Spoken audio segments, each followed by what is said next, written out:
ॐ भूर्भुवः स्वः तत्सवितुर्वरेण्यं भर्गो देवस्य धीमहि धियो यो नः प्रचोदयात्। ॐ शान्ति शान्ति शान्तिः। Namaste my dear friends. I am going to give you a very wonderful video. The Maharishi and the Path of Devotion. This is described by Devraj Mudaliar, a very close and senior devotee of Bhagwan Sri Ramana Maharishi. Devraja Mudaliar is one of the senior most of Bhagwan's devotees. A lawyer by profession, he is precise in observation and clear in expression, and was therefore often called upon by Bhagwan to act as interpreter in answering the questions of Western visitors. For some years he kept an ashram diary which has been published in 2 volumes under the title Day by Day with Bhagwan. He has also written My Recollections of Bhagwan Sri Ramana. Both books are published by the ashram. The above account might make him appear an intellectual, but he is at heart a pure bhakta, as the following article shows. Not only in India, but in all religions, the path of devotion or surrender has been prized as a method for attaining to God or winning liberation. The 4 main paths recommended in Hinduism are karma, bhakti, yoga and jnana, that is action, devotion, yogic development and knowledge. And it is held that man's business in life is to try to reach God by one or more of them. The above 4 include many varied techniques which different people practice in the hope of evolving spiritually and attaining perfection. Bhagwan Ramana has often said that all of them are good and all are difficult. Only according to temperament and ability of an aspirant, one or another may appeal to his most and look easiest. He also said that whatever method one may practice, one must eventually attain to jnana, that is to divine knowledge of the self, the absolute. It is well known that Bhagwan taught that the shortest and most direct way to attain self-realization is to inquire who this I or ego, to which we refer at every turn as I think, I want, I do, etc., really is, and whence it arises. This I is another name for the mind, which again is nothing but a bundle of thoughts. He taught that if without allowing the mind to go outwards and indulge in thoughts of the world, we continuously and resolutely turn it back on itself to find the source whence it springs, it will take us to the self. This method is known as vichara or enquiry and comes under the heading of Jnana Marga. It is not so well known, however, that Bhagwan was himself as much a bhakta as a jnani, a man of devotion, as of knowledge. I could write at length on this subject, but it is hardly necessary.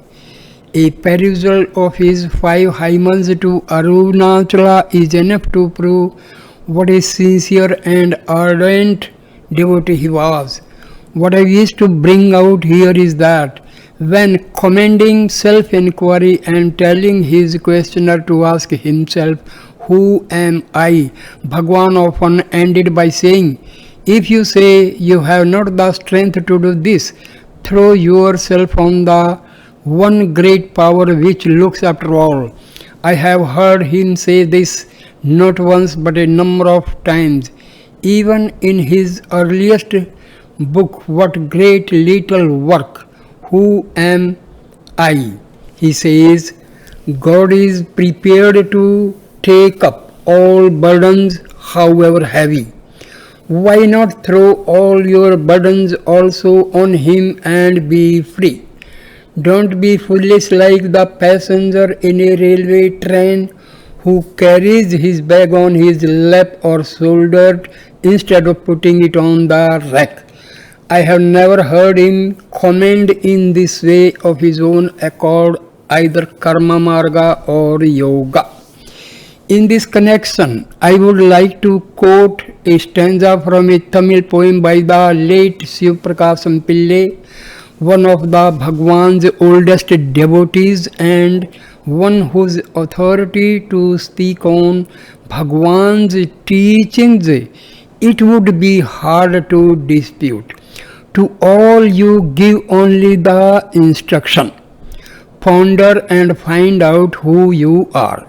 If after that anyone still submissively asks for more, you say as your final advice. There is power, Shakti, which moves you and me and all.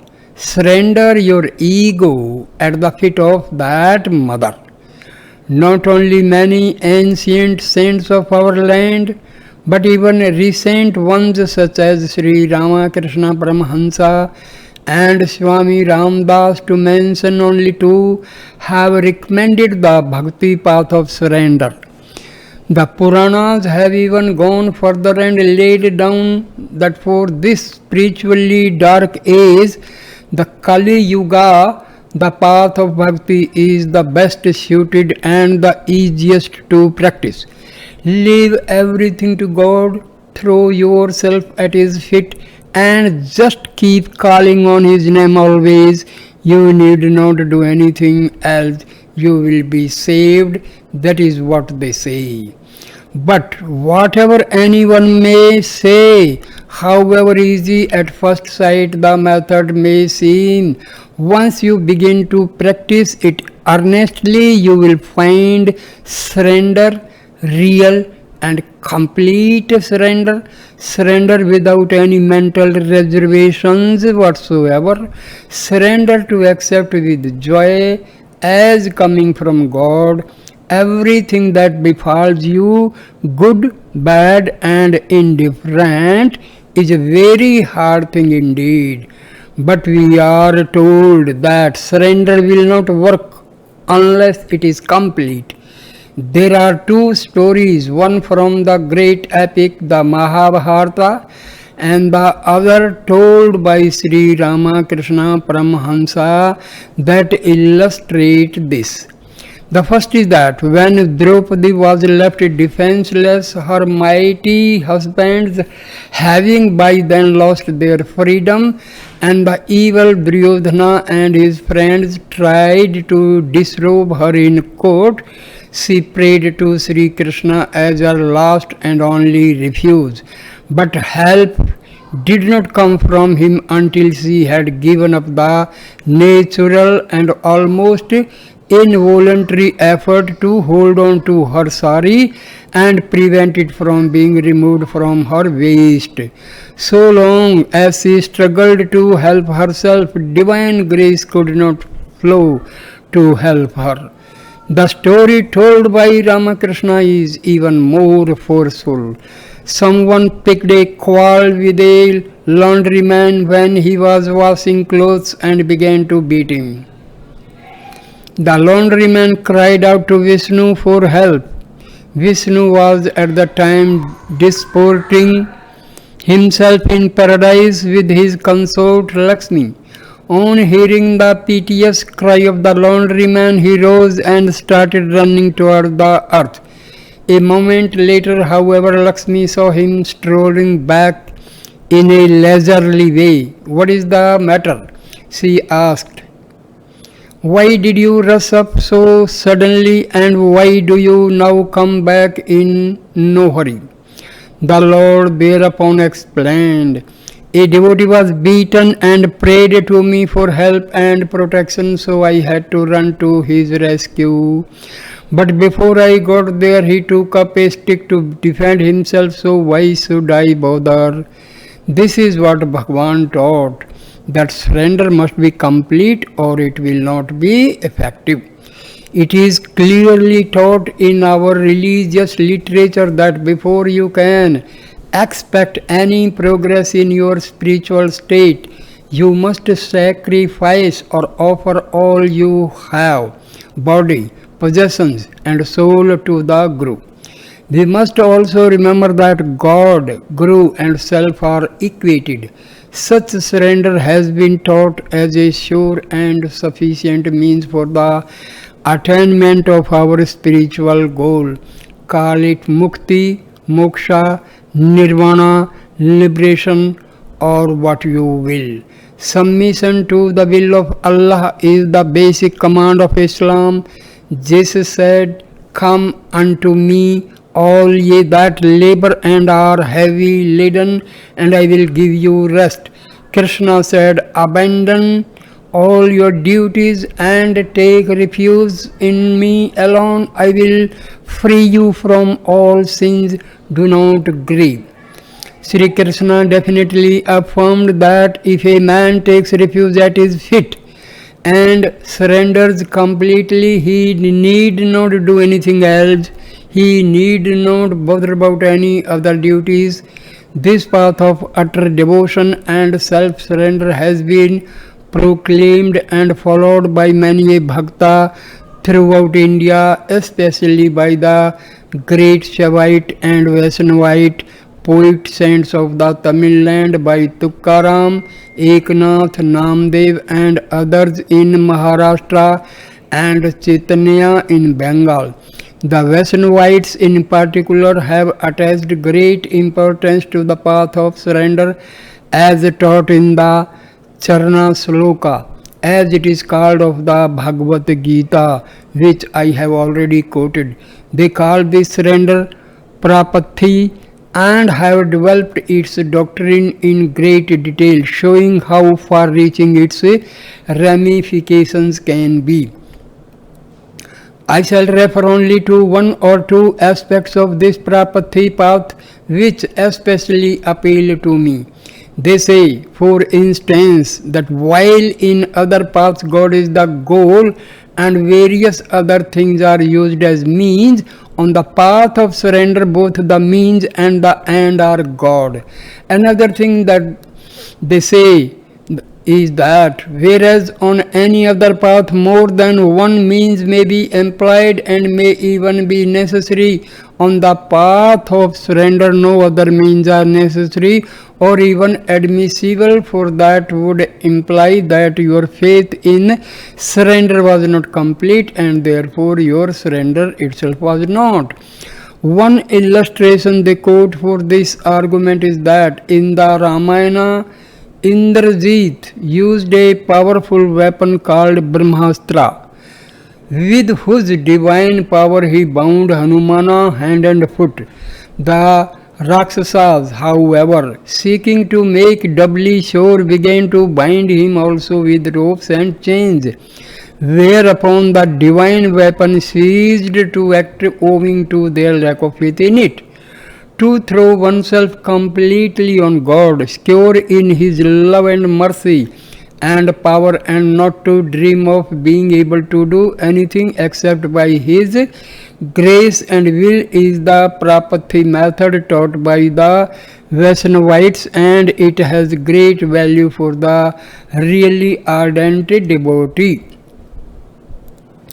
Even recent saints have, in their great mercy, told some lucky disciples that if they surrendered completely to the Guru, they need not do anything else. Once, when Girish Chandra Ghosh wept before Ramakrishna and declared that he could not follow any discipline, however simple or short, Ramakrishna was pleased to tell him, "Then give me power of attorney," meaning surrender, "and I will do the rest." I once told Bhagwan, "I am another Greece, you must save me yourself." Every saint must have a Greece. Bhagwan replied, but he gave power of attorney. I too have surrendered to the extent that I am capable of. I said, what more can I do? Bhagwan said nothing. It was not Bhagwan's way to say surrender and I will look after you. However, the following incident is significant in that regard. About a year before Bhagwan left the body, I said to him one afternoon, I am going to sing Bhagwan 3 stanzas from a poem by Shiv Prakasam Pillai because they express what I want to say better than I could. I then sang them. Their meaning is, I have not followed your teachings or instructions, but is it proper for a guru to get disgusted with his devotee as an incorrigible beast and to give him up? If you let me go my own way like this, what is to happen to me? I shall not reform and you will not correct or change me. Have I any other help in this or the other world except you, my Lord? What then is your idea? Is this right behavior for you? Bhagavan did not immediately reply, which caused me some disappointment. After a minute or two he said, whether I do anything or not, your business is only to surrender and keep still. Some friends have told me that I may take this to mean, don't worry, I know what to do and will do it. On the other hand, it may only mean if you really surrender, you have no right to complain. So if a devotee complains, it is a sign that he has not surrendered. In any case, I prefer to be an optimist and believe that, however incomplete my surrender may be, so long as His grace is complete, He will look after me all right. I recently read in Bhavan's journal some of the teachings of Swami Nityananda, who lived in Vajreswari for about 30 years and died a few years ago. A disciple asked him, what should I do? And he replied, you need not do anything. I take that to mean anything except surrender and leave everything to the Guru.